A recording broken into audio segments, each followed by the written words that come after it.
திருவள்ளூர் தொகுதியில் நாடாளுமன்ற வேட்பாளராக என்னை தேர்ந்தெடுத்ததற்கு எனது காங்கிரஸ் பேரியக்கத்தின் தலைமைக்கும் மற்ற கூட்டணி கட்சியின் தலைமைக்கும் என்னுடைய நன்றிகள். திருவள்ளூர் என்னுடைய சொந்த தொகுதி, என்னுடைய அம்மா பிறந்த ஊர். நான் வளர்ந்ததும் திருவள்ளூரில் இருக்கும் பெருமாள்பேட்டில் தான். ஸோ இந்த மண்ணும் இந்த மக்களும் எனக்கு ரொம்ப தெரிந்த ஒரு இந்த இடத்துக்கு மறுபடியும் நான் வந்து இந்த ஒரு சர்வீஸ் செய்ய எனக்கு ஒரு சான்ஸ் கிடைச்சதுக்கு எனக்கு அது ஒரு பெரிய பாக்கியமாக நான் பார்க்குறேன். திருவள்ளுடைய விஷயங்கள், பிரச்சனைகள் எல்லாத்தையுமே வந்து என்னால் புரிஞ்சிக்க முடியும். அதை சரி செய்யும் அனுபவமும் அதை சரி செய்யும் விதமும் என்கிட்ட இருக்குன்னு நான் நம்புகிறேன். 10 வருஷமாக நான் சிவில் சர்வீஸில் ஒரு 3 மாவட்ட ஆட்சியராக இருந்திருக்கிறேன்.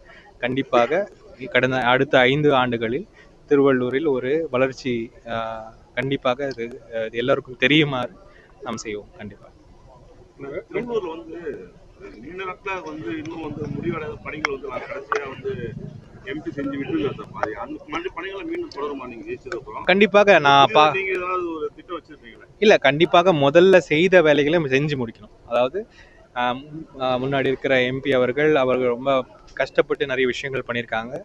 அதை வந்து பூர்த்தி அதை வந்து சரி செய்து முடிக்கிறது வந்து என்னுடைய ஒரு பொறுப்பாக நான் பார்க்குறேன்.